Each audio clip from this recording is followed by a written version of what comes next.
COVID. And so she is entrusted it to us to carry forward. So, couple of things. Welcome. There's people around the room wearing music type stuff for Will. He's brand new. He hasn't got his tag. Today he's earned his sorry, left and right. I've already had one person try to find it, so just wanted to point that out. And let's see who else from the NRCB. Jason is back there. He's our ag specialist. We have a couple of board members who you met, Alyssa from walking in. Jared Nunnery, also a board member, a budget honorary board member, and then our CS district manager. And am I forgetting anybody else? Alyssa, are we after? All right. So what are we here for? Well, this is basically local conservation. Your opinions, your thoughts matter here. And so what we're trying to do is get your concerns, list of priorities related to everything from water quality, forests, wildlife, climate, croplands, soils, any other natural resources you may have a concern about. We want to hear it. We also want to hear about what you think your needs are, where the gaps are, and really we're to brainstorm also future solutions to that. And the idea here is we get a pool of money through the NRCS. It traditionally used to go out on ranking systems statewide. And what we're doing is pulling that money across the state into districts, and we're going to distribute that money based on the concerns that the people in this county have, rather than being driven across a wider swath of the state. So this is why your opinions, your thoughts matter here today. Let's see. So we got a couple of things that we're going to be going through. To the next slide, just so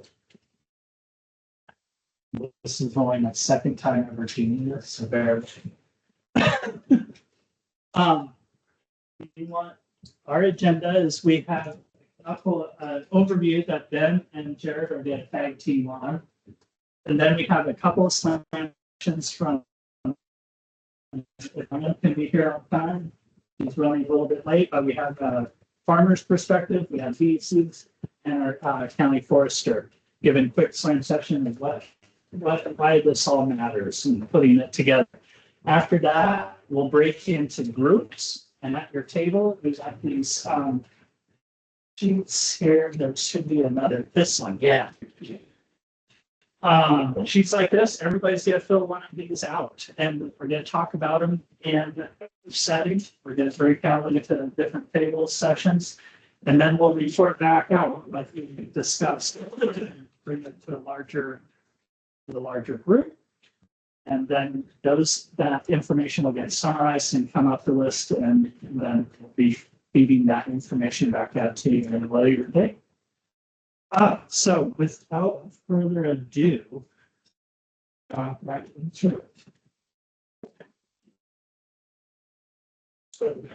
Yeah. All right, so bear with me. I received this presentation 45 minutes ago. But the purpose with this presentation is why it's important is to give you kind of the background and context of what we're doing here today, to kind of the foundation of how it's going. I should back up and say it's nice to see everyone. My name's Jared Nunnery. I work for the Department of Forest, Parks, and Recreation as the Orleans Scout. Well, actually, as the A county forester. We're changing it. We kind of don't have our districts anymore. I still cover Orleans County, but I also have worked with the Conservation District for Paul. You were on the board then. I'm a former board member, but it was 12 years ago or so. When I joined. But the conservation districts are a lot older. The conservation districts were started, really an event that started things were in the 1930s, the Dust Bowl, realizing that we had a pretty heavy exploitation of the land that was resulting in a rapid destruction of our natural resources. And from that, the Soil Conservation Service was formed as well. Well, that became NRCS, as well as the conservation districts. And the purpose of the conservation districts was to be that local voice of conservation and connect kind of the nexus between the federal agency, NRCS now, and the community. And so we are the voice of the community and supposed to bring kind of in between, bring the voice to the feds to explain what's going on, what the feds are trying to do back to the community. So what practice 67547B-AC is and what that means and the forms that go associated with it. Let me talk to you, Dave.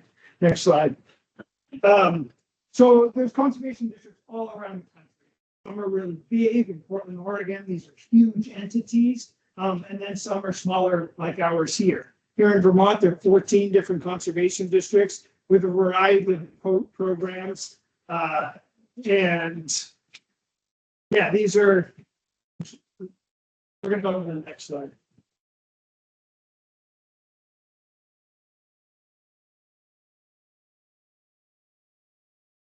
So the actual statute that passed in 1939 formed the conservation district.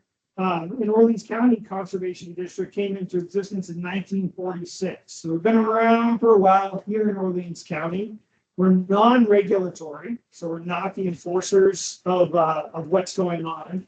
And there's 5 community members that make up the board. I'm an associate supervisor, so my role is kind of like technical assistance to the board. But we have 5 community members that are board members. To be a board member, you have to own land here in Orleans County and be a resident of the county.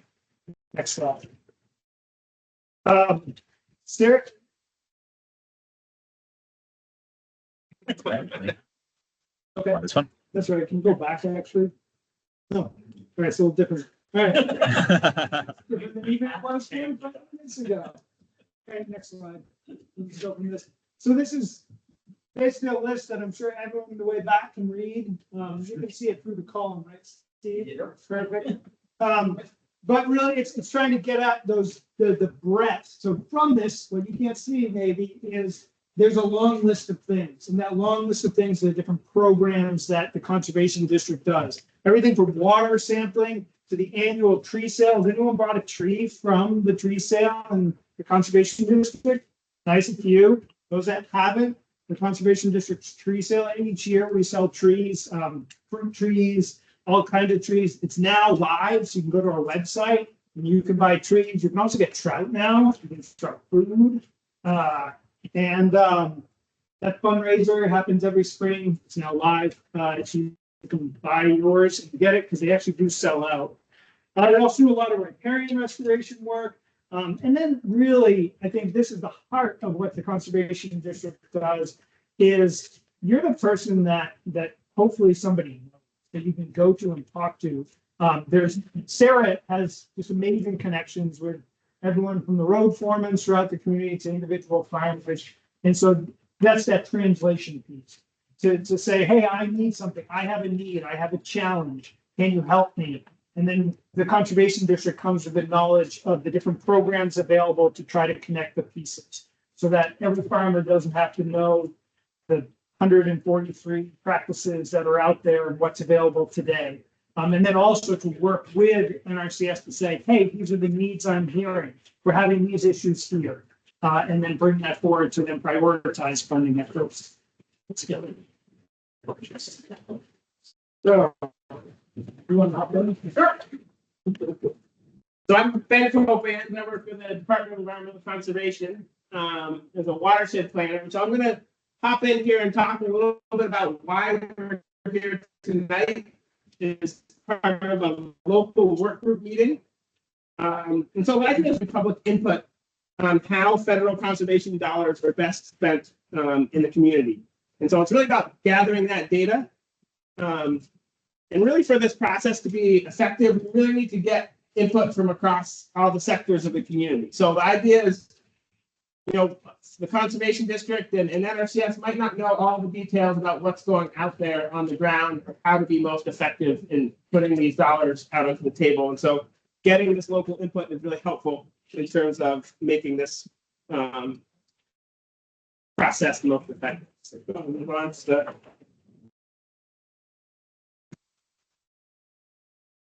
and so really one of the main focuses tonight is this idea about a local funding pool that Ted mentioned. So there's this opportunity to identify specific resource areas or specific practices that the district could fund on a local basis. So how it's historically worked is that folks put in for funding and you're ranked against everyone across the state of Vermont. And so that's a little bit challenging. You're less likely to necessarily get funding. And so by creating a local fund pool, we can identify specific practices that could be most effective in this county. And so it's a real opportunity to get this public input in terms of how to set up that local funding pool. And then also provide some feedback for NRCS in terms of how they do their ranking. So there's an opportunity to provide this information up to NRCS about how they're making some of those funding decisions as well. And so there's a couple of different steps in this process. So Sarah sent out the assessment survey. And so if you haven't filled out that survey, definitely encourage folks to do that online, or there's some paper copies out today. Then we have our community meeting. And so this is where we're really looking to get this input from you all this evening. And then we're going to take that information and meet with a smaller group of partners and some of the technical folks to take all this great community input and try to formulate that into a plan for this local funding pool. And then that's going to go be the basis for developing a conservation action plan that really identifies how to put all this stuff together and have a plan to implement it.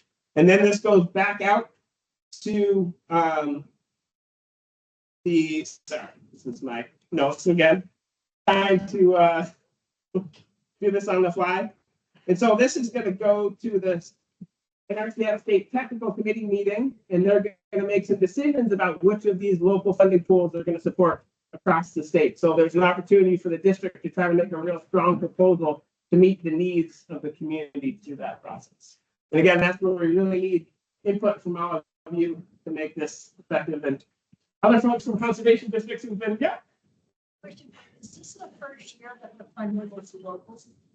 So there have been these local funding pools historically. It started a number of years ago, but it's really the first year that this process and these conservation action plans have been put front and center, and that a larger amount of money is heading to these local funding pools. So it's kind of a shift more in this direction. And Dave, I don't know if you want to speak to that more specifically about kind of how much these have gone on. And I think the district has done some of these in the past. But the idea is that it can kind of expand and a greater proportion of the money is heading through these local. Yeah, it's, traditionally for some time now, we've had these fund pools involved with statewide. Everybody who applies to them competes with everybody else in the state. Our newest state conservationist came on board a few years ago. And his feeling is that he would like to see less funding to statewide pools and more funding to the and really historically that's the way it's operated. That's a so it's kind of one back really to our roots. And a number of districts, this one included, has been proposed and doing these local pools for a couple of years. And the idea is to other districts to get to where you're all the allocations and what which would start the state department. We had a meeting similar to this a few years ago. Out of that, I think it was one of the first local pools that came forward were identified from that meeting in case of species were a big problem. So there's funding specifically dedicated to the county for landowners who manage invasive species.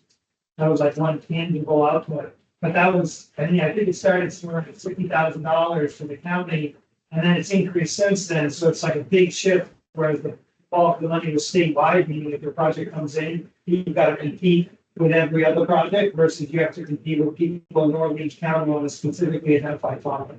That's kind of the transition. Is that accurate? Yeah, yeah. I think that's a good way of it. There you go. So a couple key points here just about Orleans County. So this is the local working group. This is why we're here. Then just to kind of get the thinking a little bit about what is going on as far as our natural resources here. Here in Orleans County, we have a population increase of 5%. Doesn't say over the time period, but it's not that long ago. And actually, it's something, an interesting report that I just had seen that looked at shift also in ownership of land. And looking at the time period between 2004 to 2016 and parcel ownership kind of designation as either residential or woodland. So woodland are those parcels that are just, they're kind of managed timberland, or it's like a 100-acre parcel with a deer camp that you consider woodland versus 100-acre parcel with a primary residence on it, that would be residential. If you look at all of those across the state during that time period, the greatest transition in reduction of woodland parcels was in Orleans County. And it was a 34% reduction in woodland parcels. So that's transition of those, what historically have been woodlots, to a residential ownership. And with that comes other change. And so these are changes that are going on.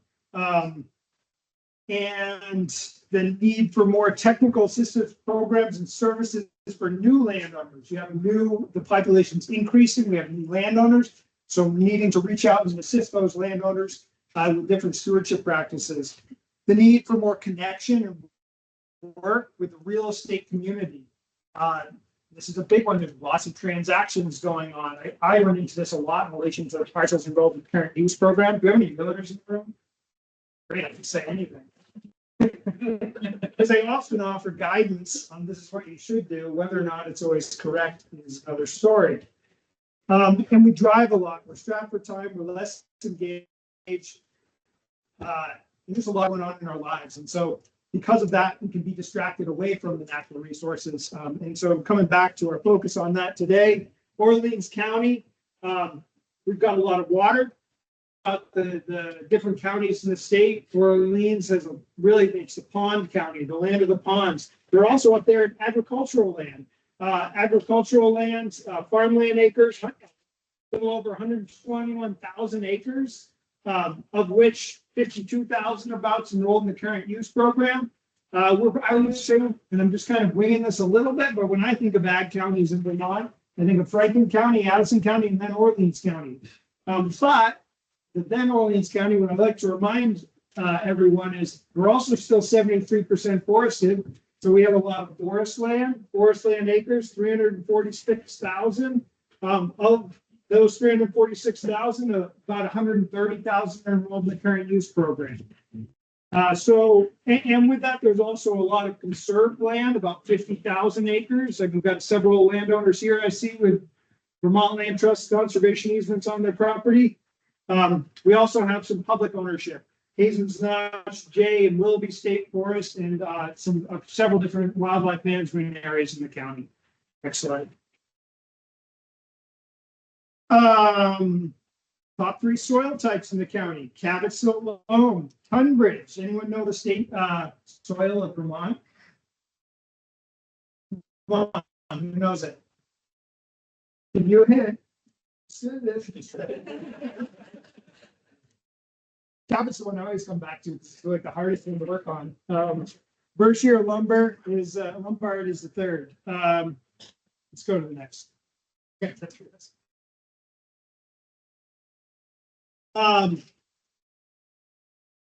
Here, so these are some, and we'll put these slides up, so don't worry about trying to read what's going on here.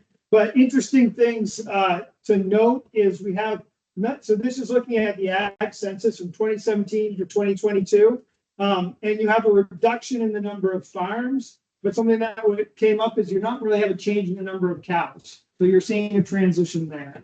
And we have people in this room that can speak to that better than I can. But there's change happening. And that change ultimately has impacts on our natural resources.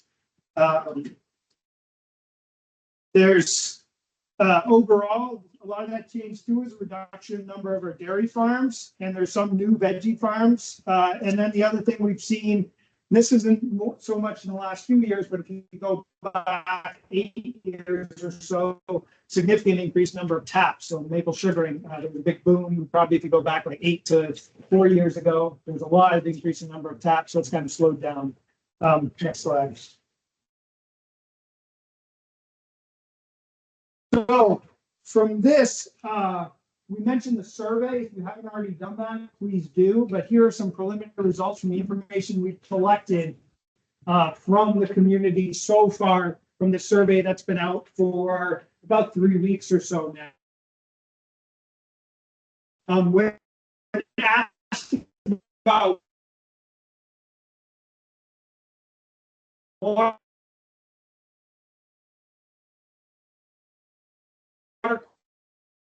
quality and your considering the Coventry landfill and agricultural runoff.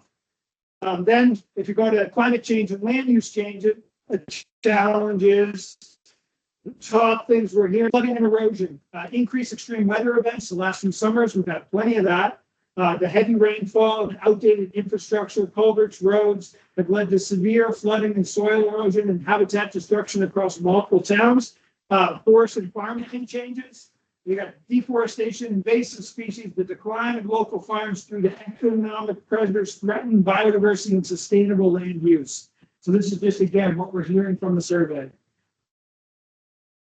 What are the primary barriers, if any, to achieving the solutions and addressing resource issues in Orleans County? What we're hearing, number one, funding and financial constraints. 2, political and bureaucratic challenges. And education. Landowner resistance, cultural barriers, for individually, and then kind of come within your small group and share out.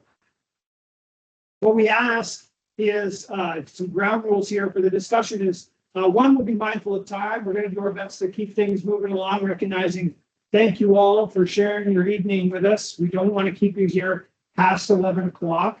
I know you all signed up to be here till then. So please limit your sharing to no more than 3 minutes. If you've already spoken, give others the opportunity to share. If you're a talker, take a moment before you talk and let someone else talk. If you don't talk, challenge yourself to share your ideas. Number 2, acknowledge the scope of limitations. We're here to discuss and collect feedback, but not to reach consensus or make decisions. Not all concerns can be addressed through this process. So this is the collection point. We're not here to solve all the world's issues, but we're here to hear about all those issues and then put a pathway towards solving them, all of them. Just listen and be heard. There are other ways to participate besides speaking tonight. Take the survey, attend the local working group public meetings, or contact us to share your ideas. So if you're not comfortable sharing in a group, that's fine. Share in the survey. Find a different way. We're trying to put out as many different ways to collect feedback to get everyone's voice. So with that, Can I ask a go scope ahead. question? So, and this is my ignorance. So we're talking about a county, but there are things that don't stop at the county line, like rivers and aquifers and all kinds of things. I don't know. It just the line all stops there. Missisquoi doesn't go anywhere.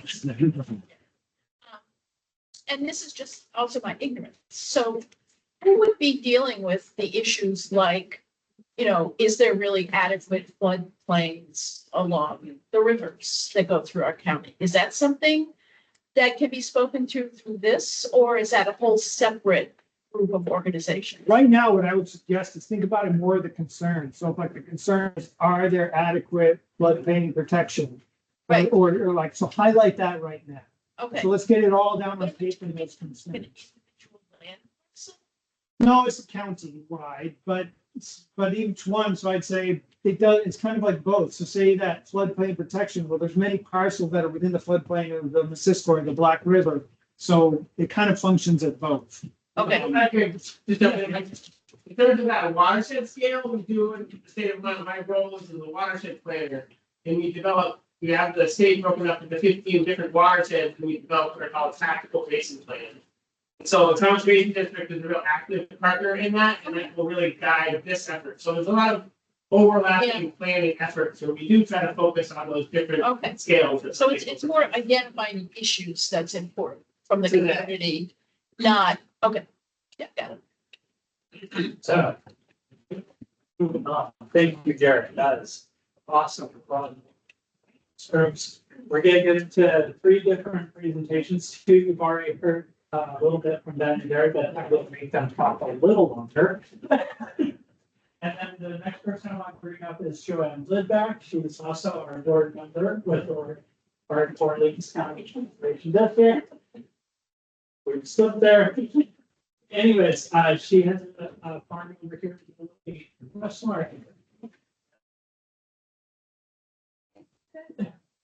Schultz had from Oregon, so that's why I Yeah. chuckled at that. So thank you, everybody, for coming. I'm joining the back. My husband and I have an 80 cow dairy over in Westmore, and we needed a release milker tonight, and I'm the release milker. So here I am, and I think I brought some authentic barn smell with me too. So, and really quickly, I wanted to share with you, this is our, slams. I'm gonna stop myself. This is the agriculture slam. So I'm gonna try to share with you from my perspective and maybe, if anyone else has any, thoughts, they can help me out here too. Just some 3 big wins that we've had from a conservation district standpoint here in Orleans County, and 3 big challenges that remain from an agricultural perspective. And your point is well taken as far as like, well, these issues don't really stop the county line. No, ma'am, they don't. But I would tell you that Orleans County has one of the most active and fastest growing conservation districts, purely from a budget standpoint. In that we are just sort of able to, we've got a real gem with Sarah as our district manager, and able to pull in different programming and funding and people. This is Will's first day, probably already mentioned that, but this is Will's first day, so wonderful first day to get your feet wet. Anyway, so my 3 big wins for agriculture. The first one we mentioned is personal to me. My husband and I, being an 80 cow dairy, we're considered a small farm, and we're actually a certified small farm dairy now in the state of Vermont. 2017, we started the Vermont Ag acceptable, required ag practices, which meant that they were trying to sort of cast a wide net and bring all farms under certain regulations, including nutrient management planning, or basically defining us as CAFOs, which, quite frankly, fine, well, it's a CAFO. My hope is it sort of helps to demystify the term, because quite frankly, all it means is we're measuring the nutrients coming in, the nutrients going out of our farm, and it's a good thing. It gives us lots of information and data so that hopefully we can, continue that sort of conservation-minded planning on our individual farms. So I would call the conservation district's work in helping to disseminate that information and get more small farms like my own on board with nutrient management planning a win.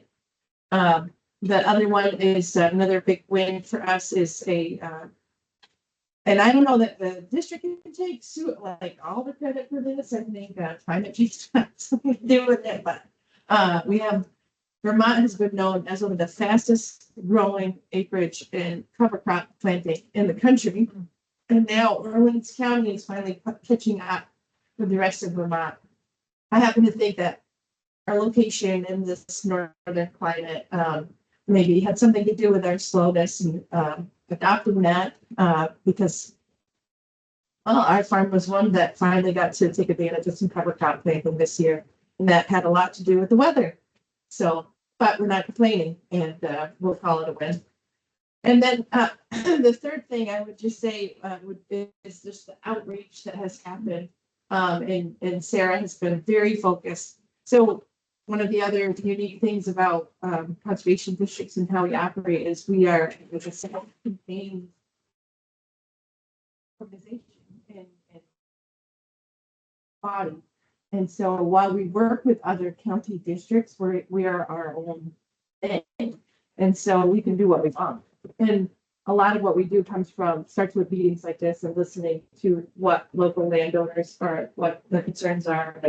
And so if those more vocal folks are farmers like myself, then we focus a lot on agriculture, and that's what we've been doing. So anyway, so I would say our outreach is another big win for us in Orleans County. Challenges remain, of course.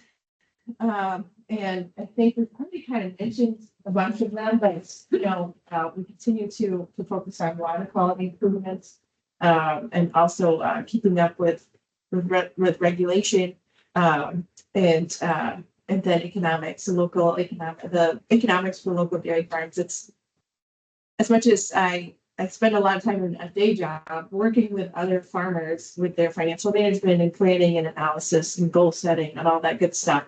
As much as I want to say it's gotten better, it hasn't really. It's just a matter of playing the cards you've been dealt and trying to stay on the board. But anyway, so those economics remain a big challenge for not only just dairy farmers but farms. That's my spiel, and that's my slam.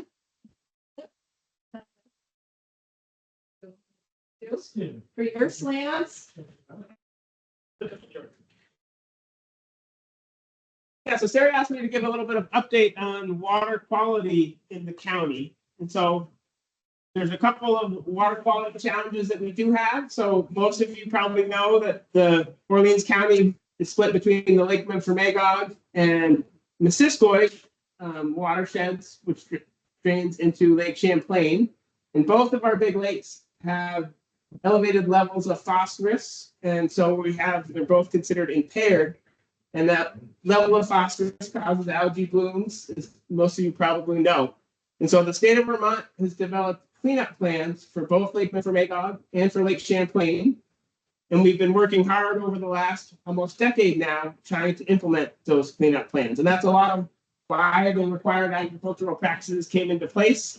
And then we've also been doing a lot of work across the other areas of the watershed, working on municipal roads and also stormwater regulations. So it's not just about agriculture, although that's a little bit of what I'm going to focus on tonight, just because that's a big part of what the conservation district focuses on. So in the Lake Memphremagog watershed, we've been doing some tracking and accounting of all of the different practices that we know that farmers have been implementing across federal funding and state funding. Things like the cover cropping, manure injection, no-till practices. And overall, if you look at all of those practices, we estimate that we've gotten about 17% of the way there to meeting our reduction target for the Lake Memphremagog watershed. So it's pretty significant progress, but we have a long way to go.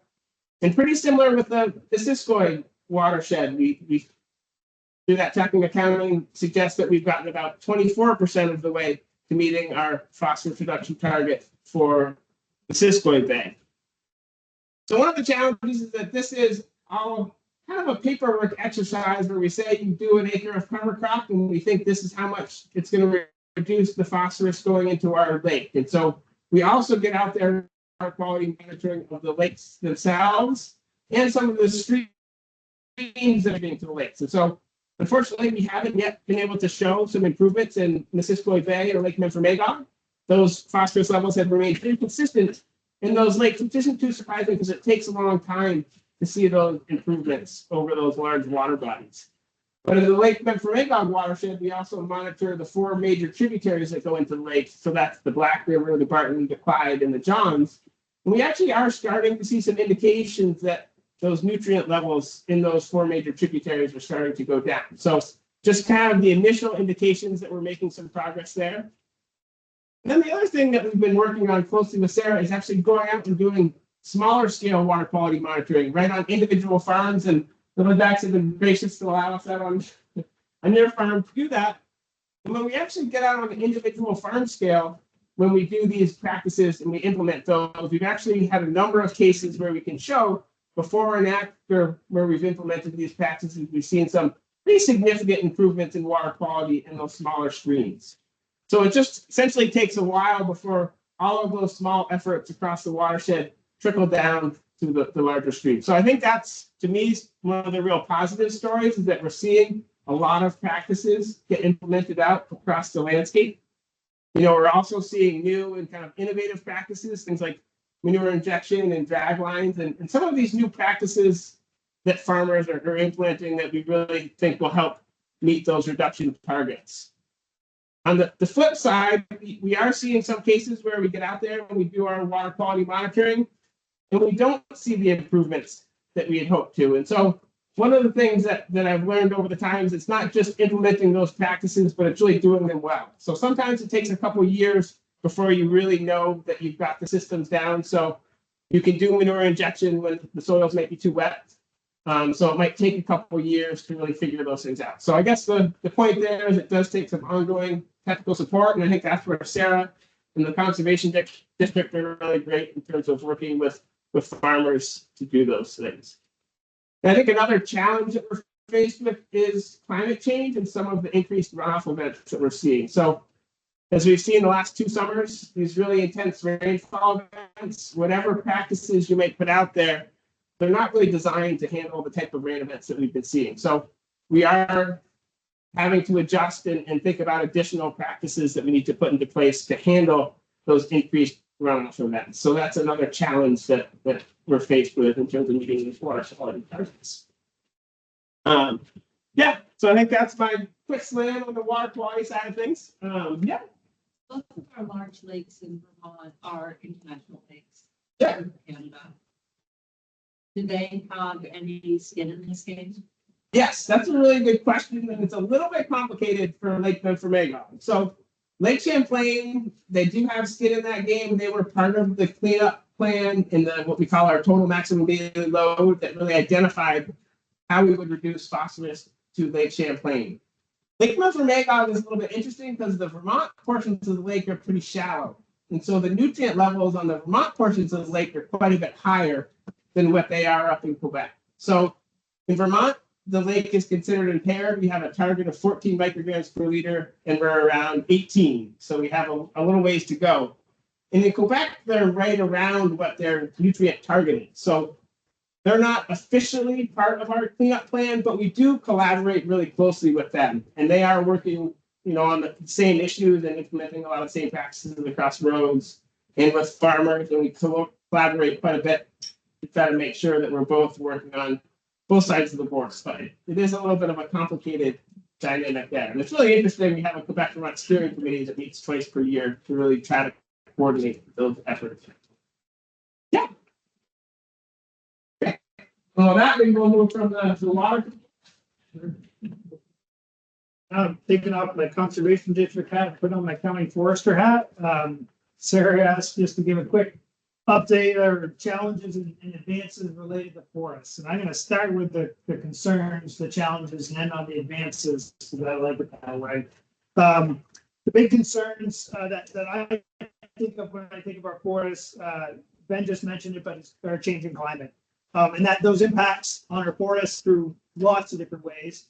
Just how even insects in general, whether they're invasive like emerald ash borer, or even our native insects. And I keep staring out when I gave this talk 3 hours ago, I was staring out that window behind Bob's Quick Stop. If we were to go back to 2017, that whole hillside was defoliated by forest tent caterpillar.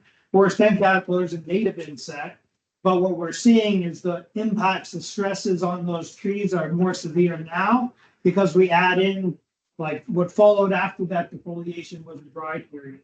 And that's so weather plays into it. And on the thinner soils, particularly if you went up this ridge into Coventry, we started seeing chunks as big as like 15-acre patches of maple dead. And it's tying our normal stress with the stress of climate change. And we're starting to feel that. We see it particularly with balsam fir. Balsam woolly adelgid, which is a non-native insect, but it's been here a century. The impacts of that insect, we're starting to really see a lot of trees die.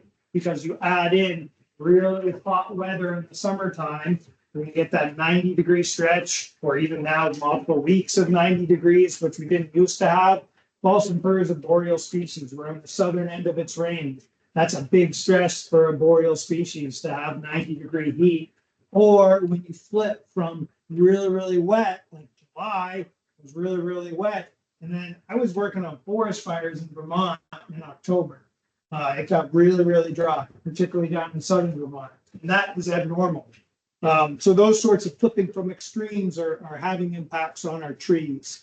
The other thing related to climate change is our ability to work in the woods, operations. And Steve and I were out, was it last week or the week before in Europe, and not able to freeze in soils. That's something we're seeing across the board here, where this is our real winter, right? The real winter started like January 2nd, and we had a thaw right before it, and it's messing with the soils. So even when we hit our real winter pattern that we haven't had for a few years, we're still feeling it's still not real. And our soils still aren't frozen. So that's impacting our ability to work in the woods. We don't really even consider much of a season in the summer. That used to be, well, we'll get a window of 2 or 3 months in the summer. Some guys aren't even working in the summer anymore. And instead you aim for that 2-week job in the fall, and then you start up work when the winter happens. But winter work is really disrupted between freeze-thaw cycles, which hopefully won't happen until April. And then the big one that I'm seeing across the board is regeneration. Young trees getting started, seeds germinating, becoming seedlings, and growing into saplings. That's a big stress in our forests that I think we're just starting to appreciate. A combination of what I talked about, the wackiness of weather, that has an impact on seeds' ability to even germinate. And then once they do germinate, if they get up to about this high, it's a buffet for a really high deer population we have right now, or it's competing with non-native invasive species. So that young trees getting growing, that regeneration is actually a big concern I have in my forest. But there's good news. One is there's a lot of talk about our forests right now. People care about them. The talk is all across the board on what we should do with our forests. But I guess I see it as we're talking about the forest. That's good. Because if we talk about them, then we care about them. We learn about them. There's an opportunity there with that increased awareness to talk and make connections to our use in the woods as well. If we're using the woods and we're generating forest products, that's great. That's also supporting our forest economy. We've got several mills within just 6 miles of here, up and down Route 14. And that's a lot of jobs for the area. And it's also this conversation, even though it's coming from all angles, there's a lot of talk about the forest. And I see that as a good thing. We're seeing just in our numbers, we talked earlier about the required agricultural practices. For maintaining water quality, we've got the same in the woods. They're called the acceptable management practices for maintaining water quality. We've seen over the last few years, particularly in the Northeast Kingdom, a decrease in violations and an increase in technical assistance requests. So more people saying, hey, I've got something going on out here. What should I do before there's a problem, and less mud in the brook? That's a good thing. And then the other thing is we're increasing our knowledge of how the woods work. We still have a long ways to understand fully how the woods work, but we're learning a little more each year. And with that is coming, I think, an increased interest in understanding that from the landowners. What do I do with my woods? How do I make my forest more resilient to climate change?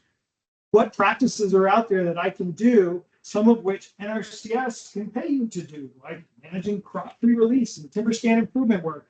That's things that NRCS has money out there waiting for you to do. And when the landowner says, what do I do to make my trees more healthy and resilient for a changing climate? I'd say, well, crop tree release is going to increase their vigor. If you're looking at managing balsam fir, that timber stand improvement is the best thing you could do. And NRCS will pay you to do it. So that's sort of that increase in knowledge, and also increase in, and I think folks interested in that is going to hopefully help us with those challenges. That's all I've got in the woods. Now let's get into the interactive part. That capital literature. Yes. So what we're going to do is we're going to break into 3 groups. You get to introduce yourself to your new partners, because I can see everybody start off in trees here very nicely. So I want these two tables to be together. Let's amalgamate these three tables together and those two tables back there. I have been told that you guys can make facilities. And what we're gonna do.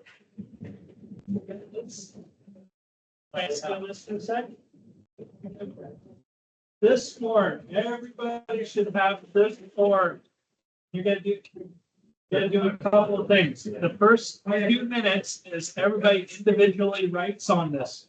Then you're gonna, after a couple minutes, you're gonna share with the group what you got. And then our facilitators are going to bring out the key points from your discussion. Yeah. Okay. And so the first part of this, we're gonna go, we're gonna stick with the first major question that I thought. What are the three biggest conservation issues that you see?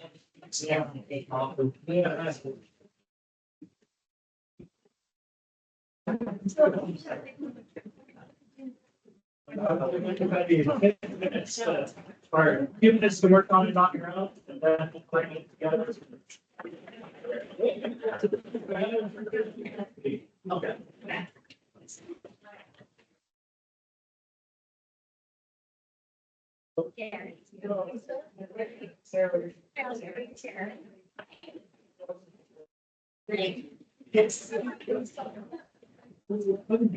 Pretty limited.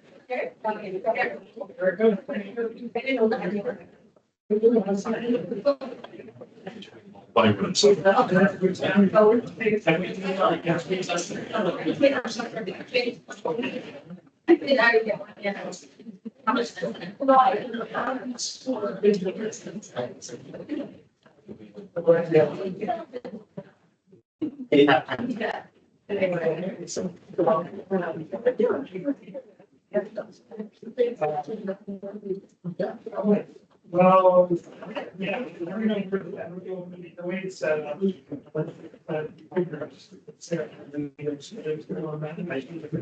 That's happening. The purpose. And first, it's one of the two or three issues that times we got started by the friend. It's kind of like why we face the things about it, like, I don't know, before you just step out.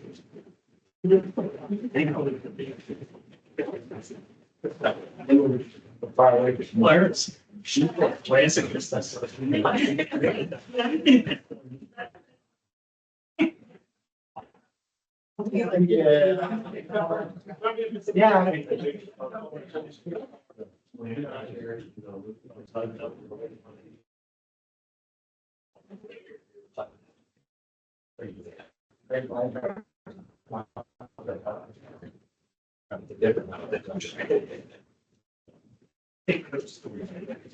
And the folks that you're now dealing with, have these. Right.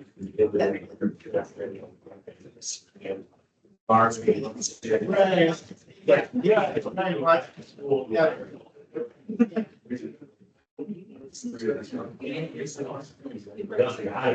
right, fertilizer. Yeah, it's a real. But like, I don't want to smell the door. But I still want for use of acre. Yeah. Things are going to be fun yesterday. That's the first thing. That's not directly posted.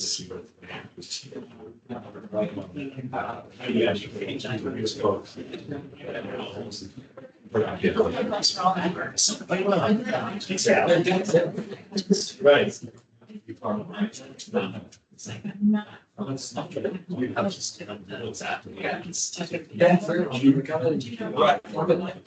Right there. You don't need the money, isn't it? But they still want, they still want. That's what it's. I wish they could do like. That's.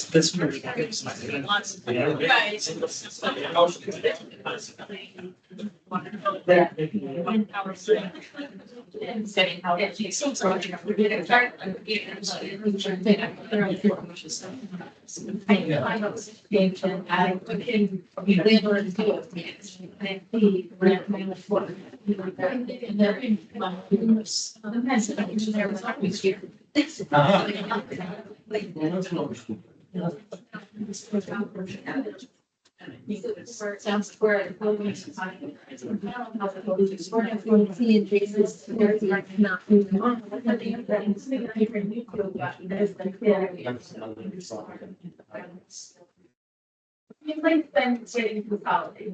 then what are we missing? Find another. This one is one funded. I think. Okay, I'm going to find out. That's part of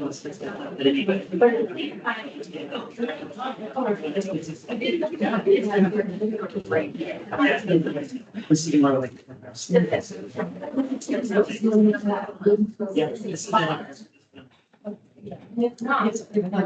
the stuff that. Yeah.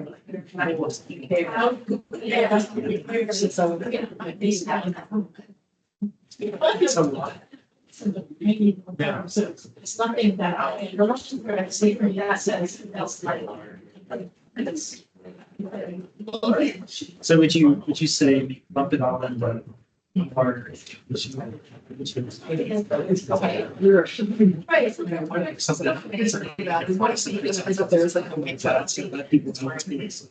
That's how see it. What's the each one the providers. That would be great. And ours.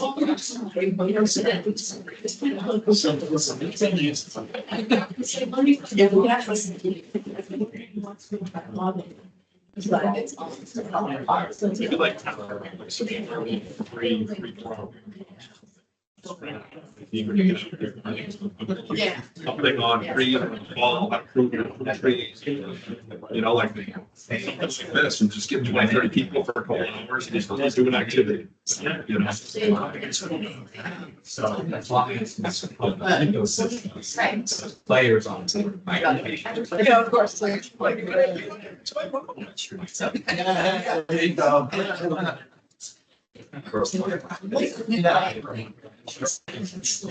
What is he concerned about? Was this just not, we're just. Or just something.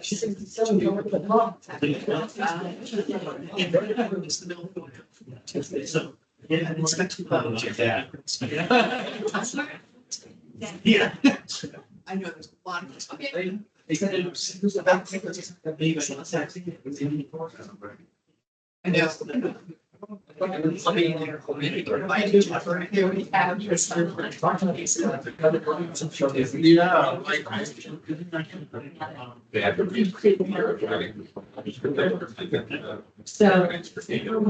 there's a whole, I mean, there's legislation and rules around wake boats that are limited to certain lakes. Yeah. And then also limited to transport of wake boats back and forth, but if you have someone who has wake boats on the lake, then. Yeah, Then it's certainly. lots of very. With invasive, but definitely address the issues of the weights. Right. So they do have regulations for how safe they're supposed to be away from the shoreline. And I do think there is a necessity, I want to try to, there's individual rules for each lake that you can do. It's gonna enforce it. That's the right thing. Yes, so I realized I'm referring to building that. Yeah. That we have that water. Seems like.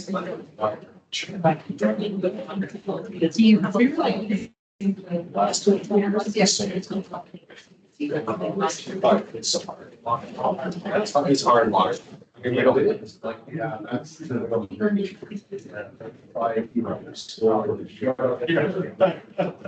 Geology. So again, we're not. Well, it's just.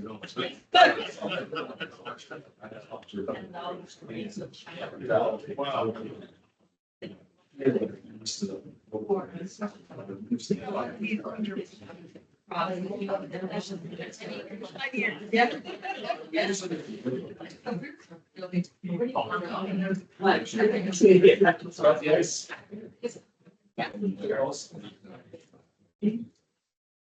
Using that. I got it. I just wondered that how it's kind of swimming with information. It's not all you can stop it. It's means to get those right spot. That's why I'm out now. I'm just going to stop. So we switch.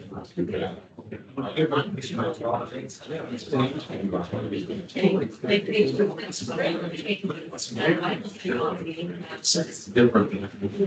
There's others. There's a lot. But. I was super good. My son, What do you think? And so I think. so I worried about I sort of just not. No, like, you be there and start saying it. It's like, I was not opting to anything. And like, it's not for a lot of. Got to keep it. So many get it to meetings. What I where's the. Talk about it. So, we're on to I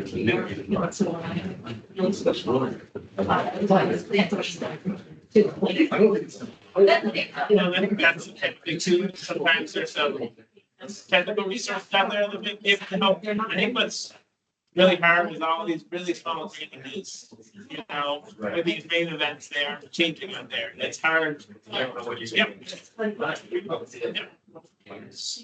That we've been there, so why like they would come down here and go, let's take it to the other side. The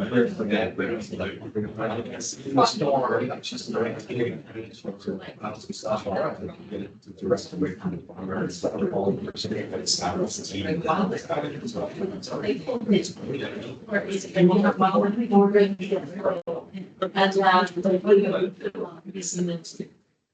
Yeah. Well, trees are. Right now. I'll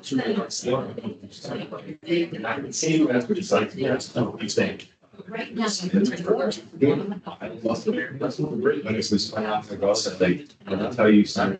Vegan stuff. I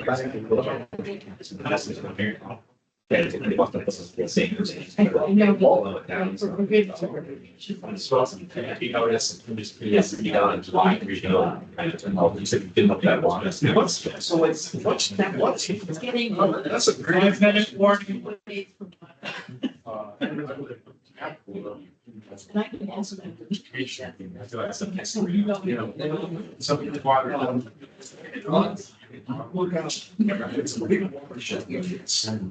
This goes up to the.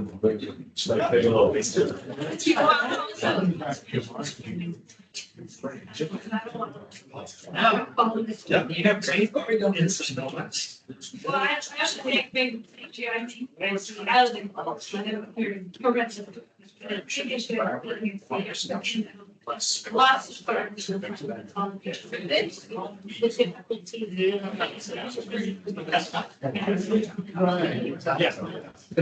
it's actually risky in these places in safe soils.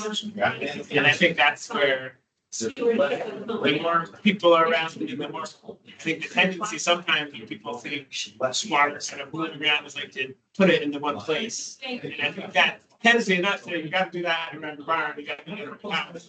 But I think that's an interesting idea. Sometimes people do that without like knowing that authority concentrate that water, it gives it more excessive force. And so that's where it actually tries to work.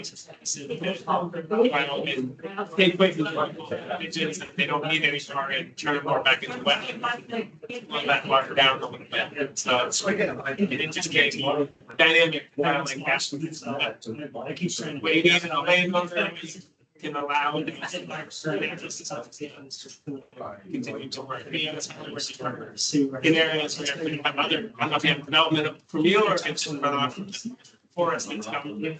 Yeah. I mean, they love it. That's this last summer. We had that.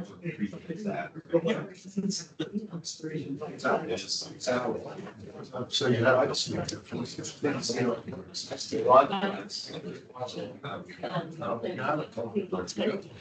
There are some, like, let's say, just free voting.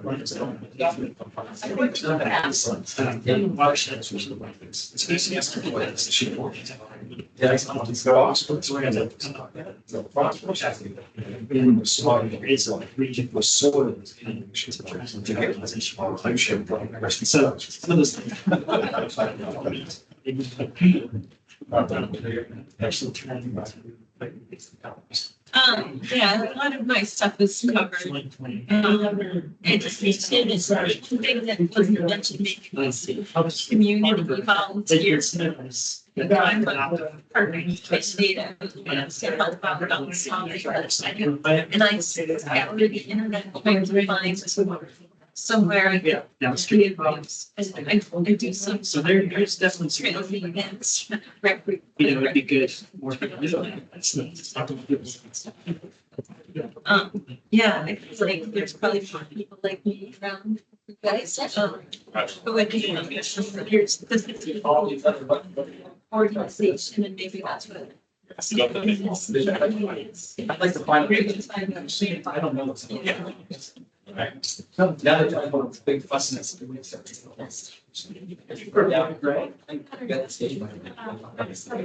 Yes, I,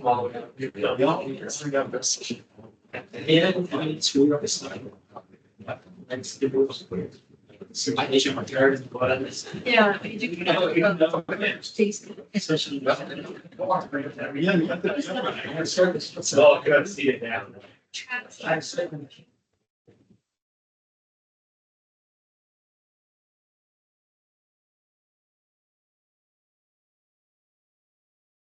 Have fun.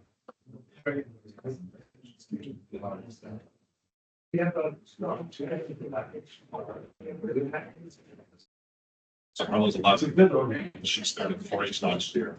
She was. I think increase. It's right. Changed. Organization, some of the things are working with the conservation district. And they really are focused on a lot of recreational. So they'd actually be like, if you were interested in having someone like provide you a little support to think about just your during the issues, they would be helpful in terms of like looking at that. But they do a little bit of volunteer stuff that's really active. Water project. Yeah. They're also, I agree, unfortunately. They have. I'm always 40, but I feel like my kids are gonna see probably I do. Biggest one. Now they're just younger, you know, small farmers are just buying farms too bad. They shouldn't have to do that. They should be able to sustain themselves. Sometimes surprised with the, like, the double, like, you're my. Well, you gotta educate. Time is up.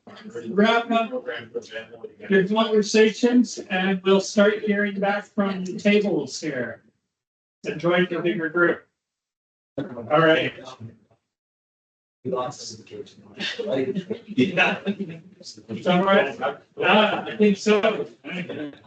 We'll start with just take longer. Again, you'll want to say it.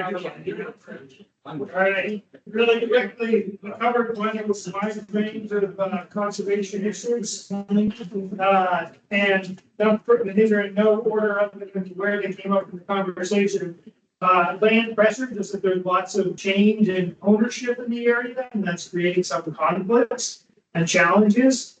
Climate change was discussed a lot in the presentation, but wasn't talked about was kind of what does adaptation look like? How do you maintain kind of a more, are there things you can do, strategies both in the forest and then also in ag that might make it easier to transition through to a new climate?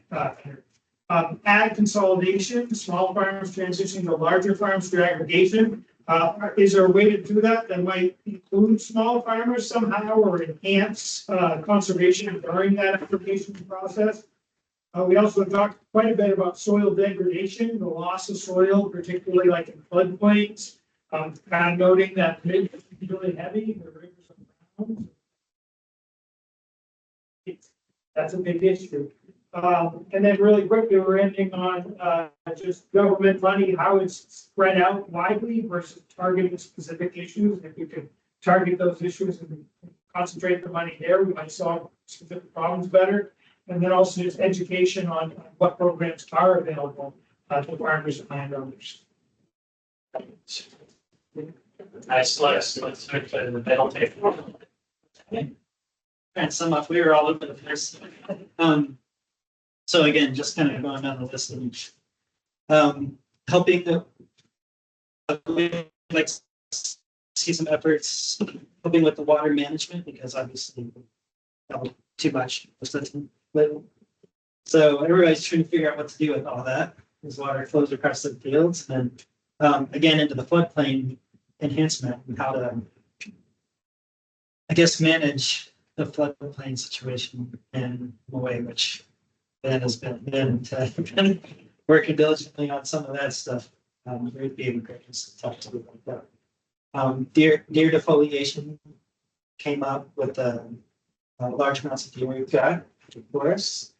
And some of the things that were brought up that in areas that we could put some effort would be supporting wildlife through wildlife corridors, maybe mapping these out and seeing if we could come up with some sort of plan to connect these things to the state. Maybe let landowners know and try and get a collective effort. I know all these things was a kind of a theme of our table was how do we get everybody involved with this effort, like letting landowners know, have more education, more outreach, so that everybody's kind of on the same page and going for the same things. And just letting more people know what we are doing, and so that there can be more of a movement in that direction. So another great idea came up was creating little workshops and have groups about this size get together throughout the summer and do tree pruning or, learn about trees in the forest and just different things that are going on and just educate more people. And again, having the youth that want to come up and farm, like have an economy that supports these small farms and gives all these folks a chance to farm. I'm a small farmer as well. And almost everybody in here is probably a farmer. So, having a viable lifestyle and just try and support that. We talked about that in the last meeting as well. If we can, that is the backbone of our economy. And if we can keep it that way, I think it's also the backbone of our tourism, because people come here because that's what they want to see and that's what they want to experience. And honestly, we're the last state left standing that can still pull that off, I think, because everyone else in the farming to the housing and suburbs and cul-de-sacs. So I feel like we get a chance. So we could band together. Let's see what else we got. Let's see. If I could read my book here. Contamination, water. Yeah, water quality and contamination and the runoff from farms and trash in the roads and especially all the things that the flooding is starting to bring down. And, people are getting rashes, things like that. They're playing on some of this stuff. And so I think movements towards some cleanup and mapping aquifers, letting people know what the health of aquifers are came up. Talked about all kinds of stuff. You guys were all over it. Yeah, we didn't even get to the second question, so. No, we're getting to the second question. Yeah. All right. That's still coming. Yeah, so I think that was the mitigation of invasive species as well. We had a chat about, so I think activities towards that stuff is in that. Even YouTube videos came out to help with outreach, and also prioritization of efforts and having kind of a game and game planning for everybody to be on board with. So we'll be here. All right. That's some of the. Yeah. Last year, that. James, do you want to go or do you want to? You both go. So we talked, we started out talking a little bit about, I manage, cutting, forest cutting. You know, power lines and other places that, then, you know, cause problems with, infants runoff, but also, and the introduction of, invasives. And some invasive control. We kept coming back to education. I think that was a real important piece to try to find ways to educate people on the importance of where we live.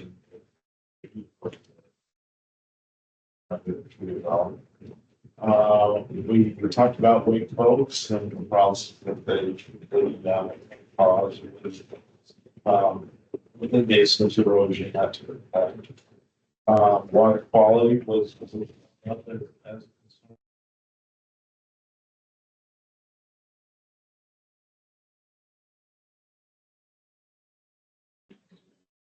conservation activities. And also, just, you know, how do you manage, you know, water on your homeland that's coming from, you know, the watershed above you? How do you mitigate that and protect your property? Yeah. I guess just you had the final one, just that sometimes it seems like people don't appreciate the the resources that are out there. I think it kind of comes back to maybe the education opportunity. All right. The second part of this exercise is I want you to consider these fun little graphs and the ones that are hard to read. You know, basically, what this is like, this is the number of NRCS practices that for 2018, or like an itemized list of all of the funding that was dispersed by the NRCS. And then you can see over on the far right-hand corner side of that, the most frequently scheduled practices. So the question here, kind of given what you see there, is what are we missing with what's been funded before in the past with this? Taking your past, and where do you think we should, whether that house, that money is? I have a question. Yeah. Upland wildlife habitat management. Can somebody explain that to me? A lot, and someone else may have a better big, a lot of that is like either catch pets in forest or maintain, kind of like managing the scenery. Specific wildlife. Yeah, it's also. Okay. I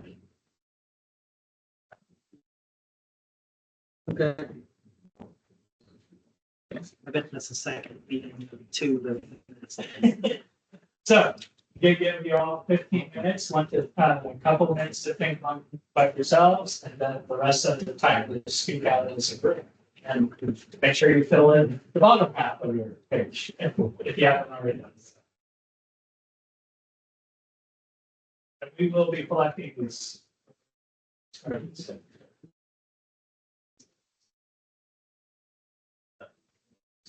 you read any of this? Yeah, it's just Lots of cover crop and lots of, is that by money or is it by? By contacts. Yeah. Yeah. Those contracts and money don't necessarily lie. Well, one manure pit makes a lot of exact money. It's by money, those things would be. Like a few couple of things. Cost them, they just sell. Maybe even costing, yes, exactly. I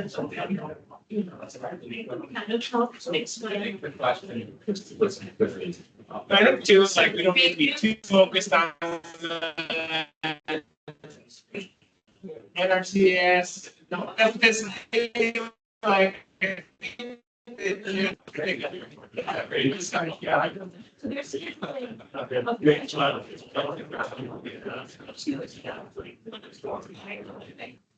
they could like say, I'm a woodlot, behaviors of woodlot.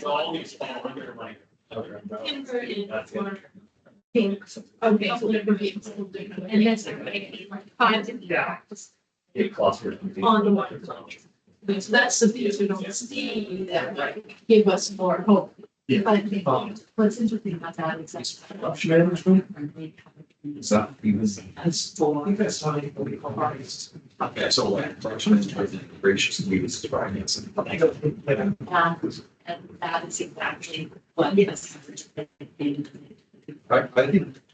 So We are. That's gonna be.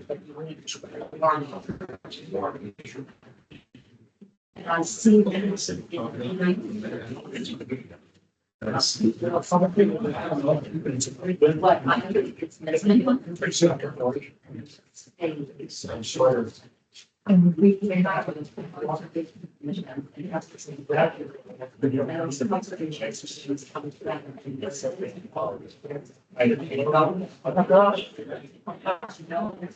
Yeah.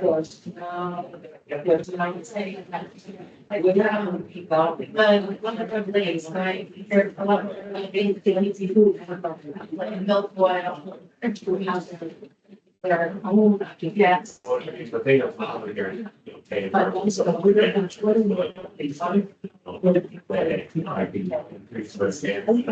what Soil. There's a lot of stuff on here. Contacts this time, if I can make car, we email you some people.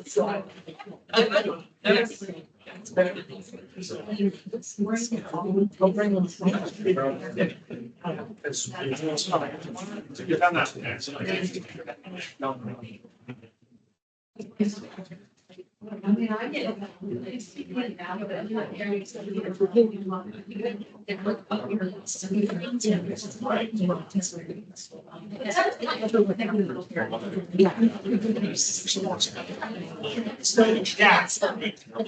You're like,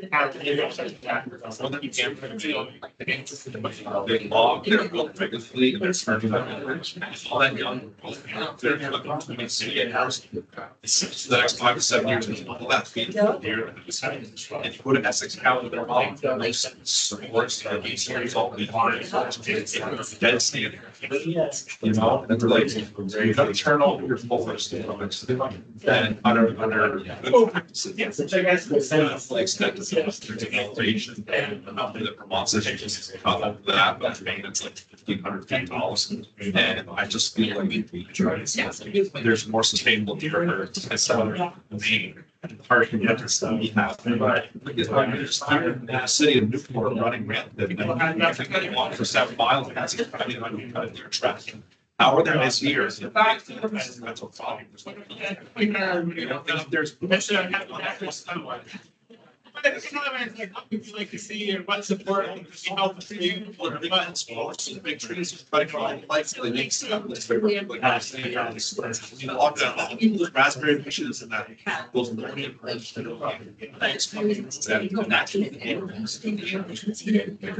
you know, and then they turn into, you know, other apple trees and other trees can come down. It's kind of like.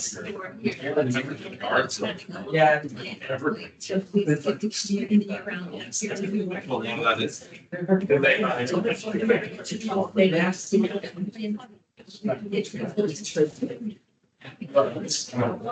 Yeah. And things on some level, I think there's a level opportunity to the conservation action plan, make a lot of it, we just have energy.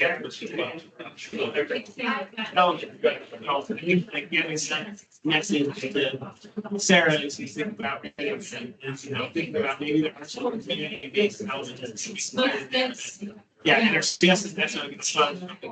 It might be a great gentleman. Areas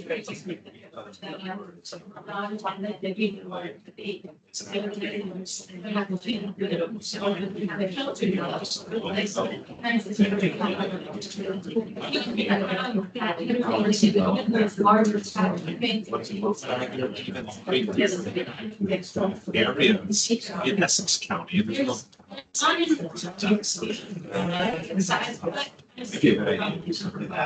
see. I think they're like there's my small chance to deliver on things in the center.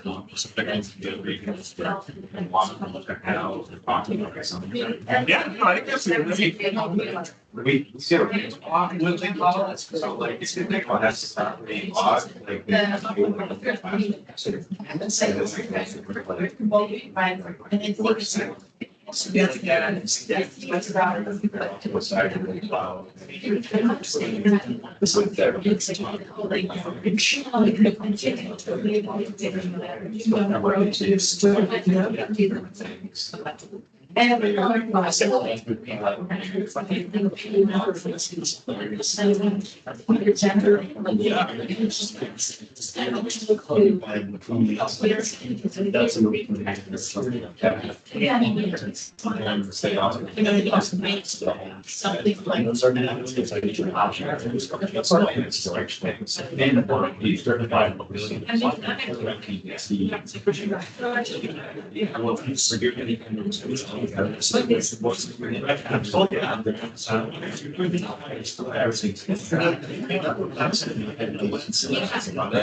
That movie didn't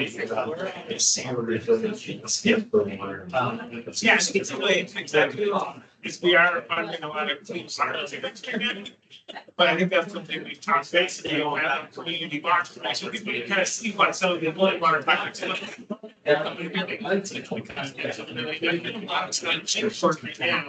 I mean, no, like when I program, and I had a whole like target program. I think we can. I don't need more to talk and more like. Now, it's courtesy of yourself, right?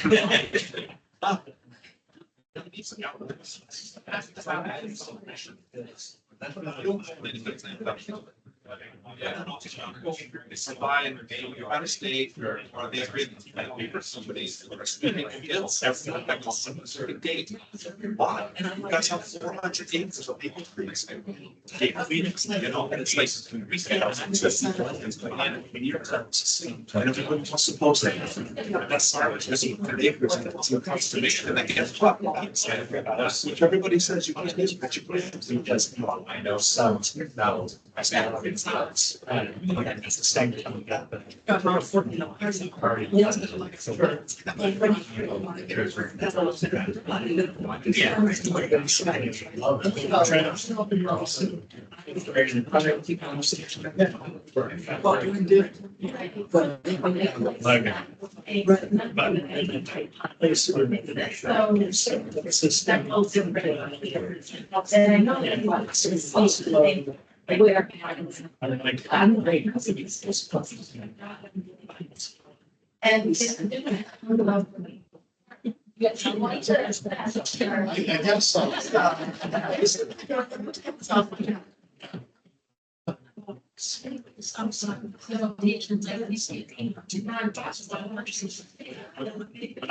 $5,000 to give you.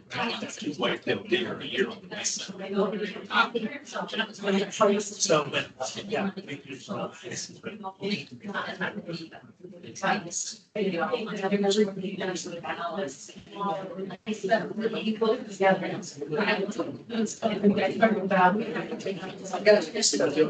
So, yeah. Yeah, Yeah,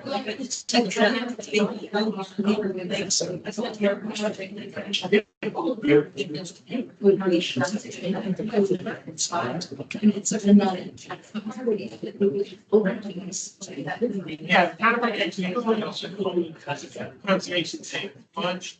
So And the Westburg and the other, East Park, so it's like, they did two of these assets pretty recently. Yeah, I don't know if it's like, safe house forest, I think that's been like, it's creating a town. I don't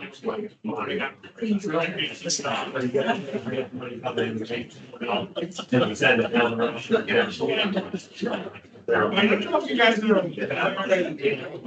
Barton's been the 6 Mile Department goals. It's just on the Iron River. Yes, this is the program that's actually, it's being, really worried about people looking land. But they eventually buy 16 and a half acres on either side. So you get a good chunk of land. That's why. So it's we're like, you don't necessarily want to trail, but like, literally, you know, yeah. And they want electric skates. No, I can see this. Yeah, no longer. So they're flipping up. Well, no, it just has to be more efficient. It's a giant mirror space. No, yeah.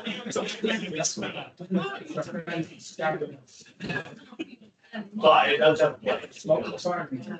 Your own skin. Yeah,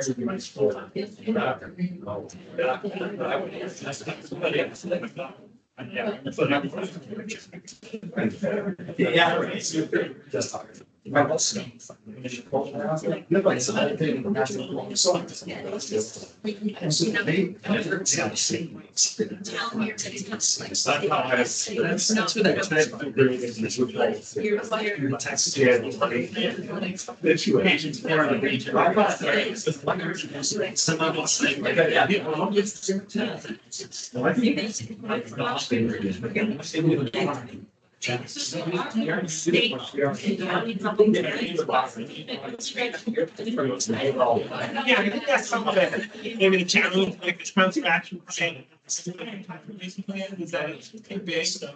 Yeah. And it might be a little harder to sell where your town gets places to do it. Maybe documents, there's a couple pages, but, you know, and the way you make the environment, so it's interesting to think about, I can't like take and like, so that make. You know, so maybe an interesting question for us to think about is conservation action. It's the first time.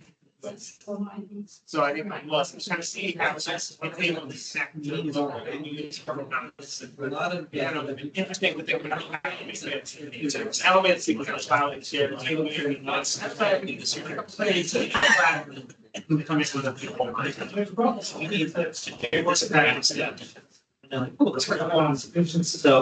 like, how do what the conservation society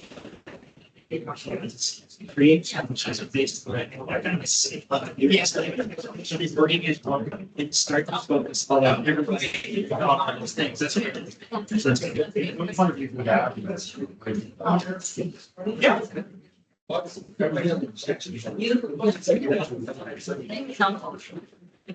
Burn out. Yeah, I mean. Yeah. Maybe something.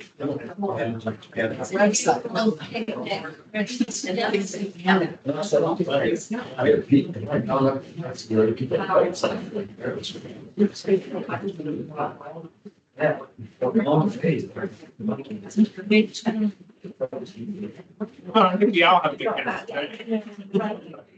Yeah, the point here is that it's not an element issue. I think that's a little bit challenging. It's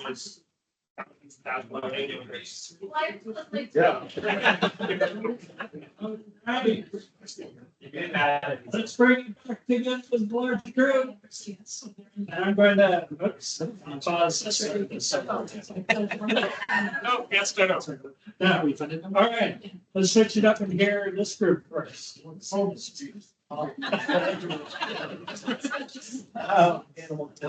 we took that again, around this table, there wasn't a lot of, background in it, yeah, so it was kind of a hard ask really for what, what from there, what is missing, but I think, there's a lot of, more broader things that I think are very worth mentioning. Once again, is, to feel that, more effort and, funding needs to go into education. Local plans to involve the community. So taking like a larger, tactical basin plan and breaking that down into what they can do. And then we decided the legislation we should be doing that.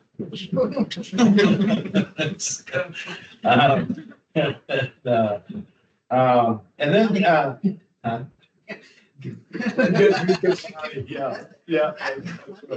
Oh, yeah, no, I know. And another interesting thing was, talked about, folks will have gone on these, what they call either woods walks or community walk or however you want to call it, where you're actually going out and taking a look at maybe a section of woods that somebody wants to cut. And looking at what to look for before you cut, or something that has been cut and going out and looking at regeneration, education thing. And then funding for marketing, which basically is funding to be able to tell a story and to talk about what still needs to be done. And that, and I guess, and then also more funding for conservation easements, within and such for public access.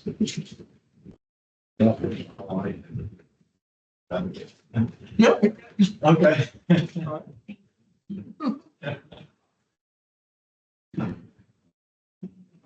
All right. You think you're getting off early? Yeah, skip.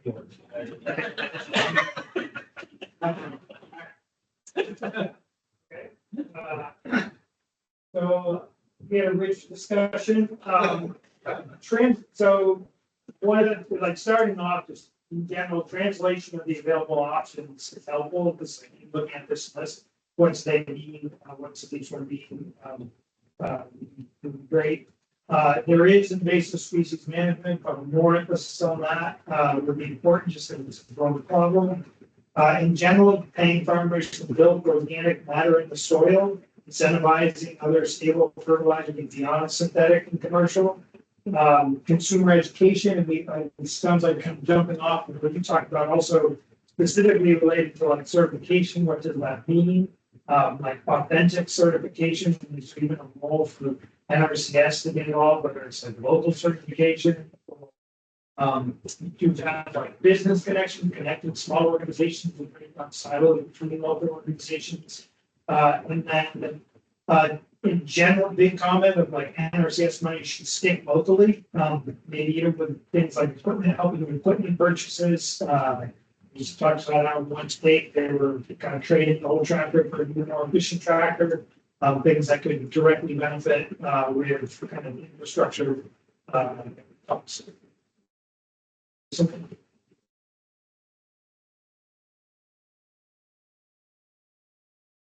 Right, now you're. Stay with this last. Now, so, again, ours goes back to trying to plug holes with, getting some more regional planning. I think these tactical basin plans sound like we need bigger posters or something. Yeah. I think more people, like if more people can know about these things and spend more effort on trying to create a regional plan, a statewide plan, something that everybody knows about. And just has some clear objectives of where we're trying to go and also where we're trying to go in the future, as opposed to just trying to put fires out right now. Like where do we get the long view, I guess. And also, we talked quite a bit about managing the forest for the wildlife and trying to utilize the hunters that we have to sort out deer populations and making sure that these deer have enough food to thrive, but also have the hunters that can keep them from thriving on top of everything else. And also, part of that bigger regional plan is utilizing town conservation commissions and using the other resources that we already have, these other silos of folks that are already doing work, and we can kind of bring everybody into let's create. Yeah, that's just. But if we could bring everybody together into this mission, make things better.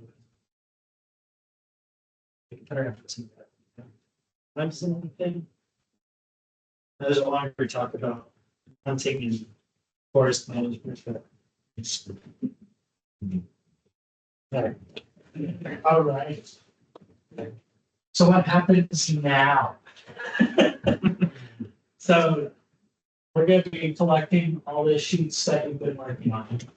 This information is going to get summarized and we're going to be disseminating this. Or first, we're going to be thinking about this at a partners workshop in a couple of weeks, where we SBC, local entities, and really sorting through both the lunch session and the dinner section, and combining all these topics together.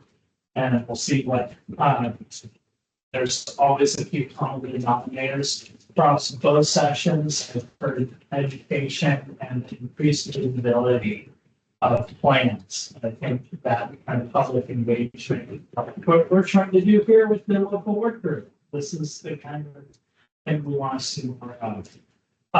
Then there's other practical things that keep rising to the top, like water quality, and infrastructure, resiliency. And I like this table that, and I think it might be your personality, Jared. Everybody got 4 songs rates this evening. Didn't hear it as much over lunchtime. But it's good to hear more thoughts about how what's going on within the forest and bring to life, because my head is usually within the forest and riparian buffers, so getting up to would be a nice change. Need here. Anyways, let's see. I have some closing remarks.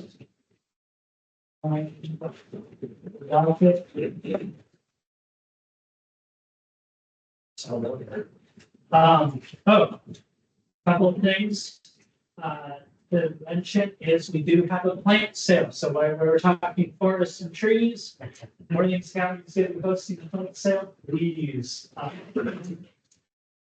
check out our live. If you have not completed the survey, I know this is BB active, but there is an online version as well. That's more streamlined, and you get a chance to win a $50 gift certificate to the plant sale. If you want to do it, hold back, you might hand it to the Lisa at the desk, and make sure someone gets it. But be sure you get your name on it. So if you do it, bring that up. And finally, stay in touch. Please contact the conservation district. the last place. I forgot about that. Never mind. We gotta see who the tonight's winners are. They're too fast.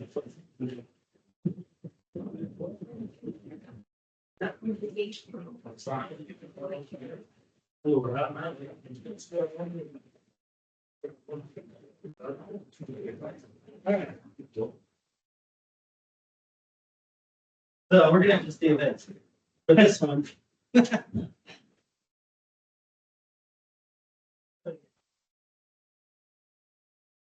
Randy.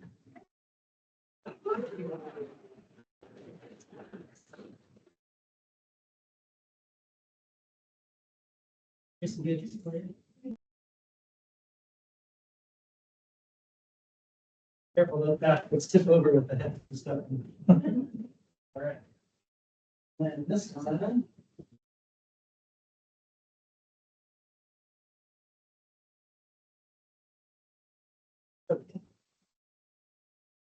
We've got Steve. Oh, there you go. That's what it's gonna be.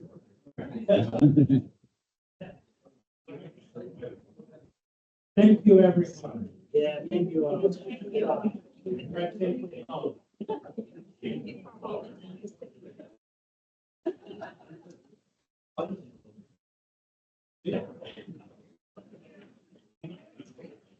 Maybe not. Right?